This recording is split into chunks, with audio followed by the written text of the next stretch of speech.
Hello, everyone, and welcome to the Making Better Teachers podcast. My name is Kevin O'Shea, and each week we'll bring you teachers from around the world. They'll talk about teaching, innovation, creativity, technology, conservation, classroom management, leadership, and a whole lot more. When you listen to the Making Better Teachers podcast, you'll become more excited about teaching. You'll become more knowledgeable and inspired. This is a podcast about teaching for teachers. Settle in, get comfortable, and get ready for this week's episode. Well, hi there, folks, and welcome to episode 3 of the Making Better Teachers podcast. It's really great for you to join us again. Thank you so much for downloading this episode. Thank you so much for subscribing to the podcast. I really appreciate it. Now, in episode 3 of this podcast, we're going to be talking about the PYP Exhibition. Now, when I was new to teaching PYP, or the primary years program, which many of you may not teach, I didn't teach it for the first umpteen years of my career. Well, maybe not officially umpteen, but for the first several years of my career. When I made the transition from being, a teacher teaching North American-based curriculum, British national curriculum, and I moved over to the International Baccalaureate, it was a big change for me, a very big change. And when the first school that I worked for, we became an IB candidate school, and then went through the whole, the whole process, and we became an official IB World School. We had to have our first exhibition. And what was that? Well, there's something I had no idea, no concept of what an exhibition would be. And what the administration at my school did is they had us travel around that region of Japan and visit different international schools to visit and see their exhibitions and get an idea of what it really was. Now, this week we're going to be talking to Chris Murray, who is an international educator based out of Asia, and he's been a grade 5 teacher for several years. And grade 5 is the year when the PYP exhibition happens. And we're going to talk to him about the exhibition. Now, this is like last week's episode with Greg Weiss, talking about being a new teacher. This was an interview I did last year, 2018, during the phase where I was putting this podcast together, and the incubation phase, so to speak, when I was really thinking about putting it together. And now we're fast forward, it's January 2019. Chris Murray is still a PYP teacher, grade 5 teacher, and he's going to be gearing up for doing this exhibition again pretty soon. So now I want to thank Chris for taking the time to take part in the interview last year. Next week's episode will be a brand new one with a new interviewed in January of 2019. And so you can find Chris over on Twitter at MurChris. That's MurChris. Go follow him over there. He's over there showing you the kind of things he does in his grade 5 PYP classroom. And so enjoy my interview with grade 5 teacher Chris Murray, all about the PYP exhibition. All right, folks, we're here with another episode of the Making Better Teachers podcast, and today I'm talking to Chris Murray, who is a 5th grade teacher at an international baccalaureate school, an IB school. Thanks for joining us on the podcast, Chris. Hey, Kev. Good to see you. Yeah, and so the reason why Chris is on the podcast today is to talk about the PYP exhibition. So obviously a very big deal at international baccalaureate schools. So could you tell the listeners out there, people who are, teachers who, don't work at IB schools, what exactly is the PYP exhibition? Well, the exhibition is my favorite thing about the PYP, to be honest with you. It's the sort of culminating project of all the different skills and knowledge and concepts and action they've been doing throughout their 5 years. And this is a chance to really take those things to another level with like an independent inquiry throughout. At our school, we do 8 weeks. Okay. For the project. So it's an 8-week independent inquiry project. I'm curious, what do they do this project on? Is it something that like teachers tell them what to do, teachers give them guidance, or is it something like really independent? Yeah, and independent, I maybe should have said that in a little different way. It's independent in the sense like they choose their own topic, but they do a lot of collaboration through an exhibition. They collaborate with people who have similar topics to them, or with teachers and mentors. But in the end, they do present by themselves. Okay. And they do like choose their own topic, so it's independent in like that respect. Yeah. Okay, so they have this. So they choose a topic. Yeah. They're going to work on this topic for 8 weeks. Yeah. Preparing it. What kind of work, what kind of effort goes into preparing something like this? At least on the part of the Oh student. my goodness. Well, a lot, to Hmm. be honest. It is definitely the biggest project they've ever done. Okay. Because it's 8 weeks long, and we actually start before exhibition. Okay. So we've been like throughout the year, we've talking about like what their interests are, what their passions are, what are they worried about, what are they concerned about in the world, and just sort of building this background. Mm, And so when exhibition comes, they choose one of these topics that they're really interested in, passionate about, and throughout the 8 weeks, they're researching, documenting, interviewing, mm. going on field trips, conducting surveys, and then they're, of course, demonstrating their learning. They document everything in exhibition journals. So they'll Okay. have dozens of pages of written notes, and they'll have to, at our school, we do sort of 4 different ways of showing their learning. So they have like a provocative visual piece they'll do Okay. to draw readers in. Maybe they make a movie, or maybe they make a poster, or maybe they create a model or something like that. Okay. And there's a written component too, where they write a report or an essay or a poem or a Okay. play or something like that. And then there's another musical piece or Oh, really? a physical piece. Maybe Okay. they do a dance or create a song or a rap or something like that. And then there's a mother tongue piece where students are able to use their native language if it's different than English. Like they'll Mm, write a piece in Mandarin or Lithuanian or Russian mm. or whatever Wow. country their background's from. Oh, really? Wow. Yeah.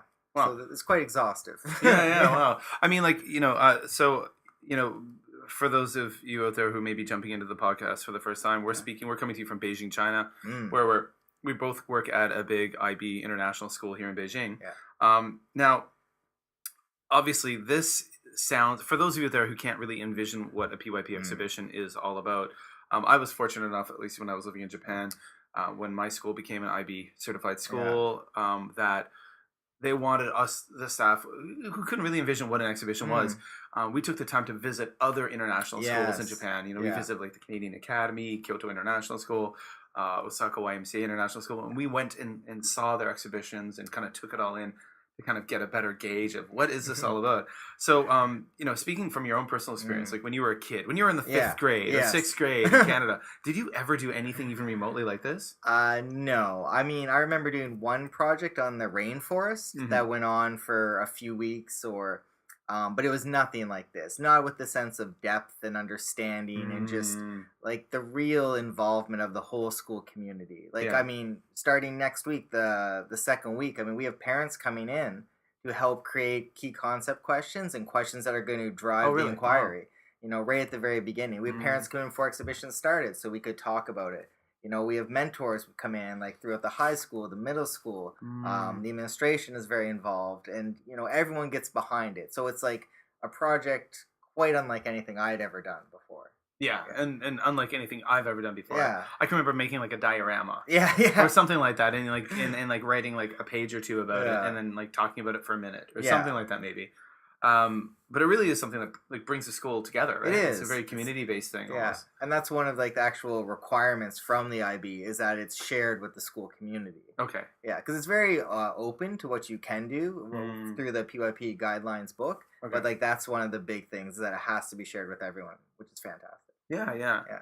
So I mean, I'm a grade 2 teacher at the school. We've Yes. we've got our kind of, as I suppose, starting in grade 1, leading Yeah. up to grade 5, we have our kind of mini exhibitions to Yeah. give the kids a taste of what's in Yes. store, and that we call that a showcase at our Yes. school. Yeah.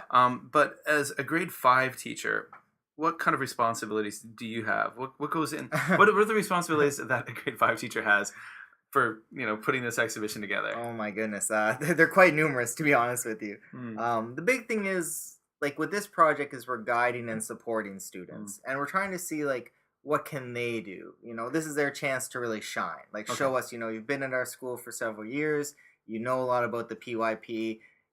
Take your passion, your idea, and run with it. Like Okay. how far can you go? Mm, And part of that is like really challenging the students. okay. So that they'll get to a certain point, and with the student you're like, I know you can do more, I know you can go deeper, I know your action can be more meaningful, like how can you do that, and brainstorming with Mm, them and just really trying to get them to really do the best they can. okay. And then of course regular teacher stuff like documentation, assessment, encouragement at that supporting kind of those things. kids who are struggling, or maybe the kids who are like EAL, second language learners. Yeah. We actually have like a sort of modified exhibition for those students. Okay. Which is, our EAL teacher is fantastic. And so we've actually created sort of like a separate level of expectations for those students because it is such a difficult project for even the best of students. Yeah, absolutely. I mean, I think I'm finding that in a smaller way when you have like the grade 2 showcase, which is something we're working on at the moment.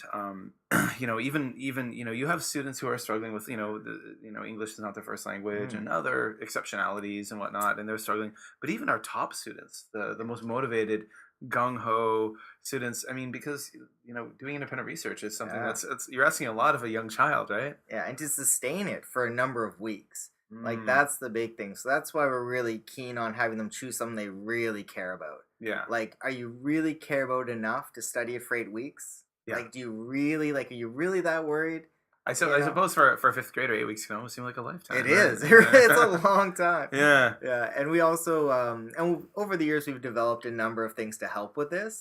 And so we have, for example, one thing we use is this little motivation jar where students, like before exhibition, we write all these inspirational quotes and all these great ideas. And then we have this. And then sometime the students are getting down, we'll be like, oh, go pull something out of the, motivation jar, positivity jar. And they'll go and it'll be an inspirational quote. And then, we'll talk about that for a minute, and it'll be something like, give yourself a pat on the back. I know you can do it, and it's just nice to support each other. Yeah, nice. Nice. So I'm curious, when the exhibition is done. Yes. And so for grade 5 this year at our school in Beijing, when will the exhibition? It'll be in April, will it? Yes, or I think May 15th is when it actually middle ends, of May. Yeah.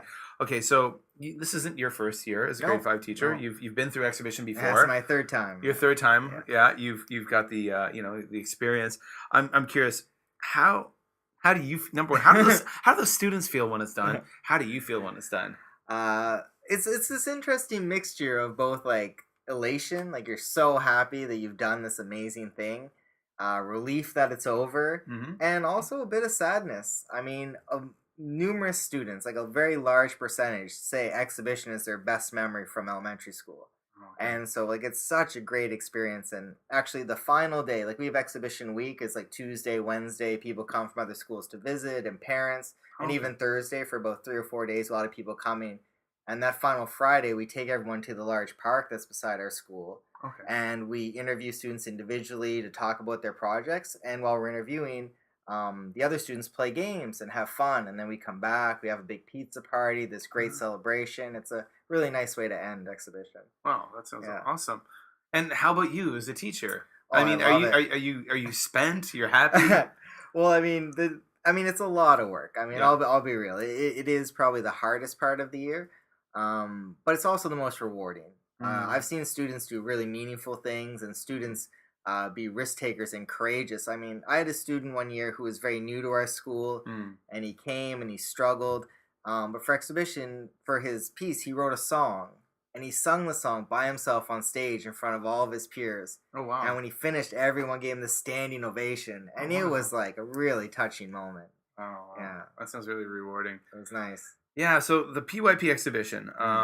So for those of you who are not familiar, PYP means Primary Years Program, which is the elementary curriculum for the International Baccalaureate curriculum. Again, if you're going to be ever working at an international school around the world, and even there was a lot of like charter schools in America, kind of international schools in America, Canada, private schools that do use the curriculum, you may hear more and more of this. The terms inquiry thrown around a lot. But yeah, it's a very unique thing, and it's a very interesting thing. And Chris, I want to thank you for taking the time to talk to us today about the PYP exhibition. It was a great time.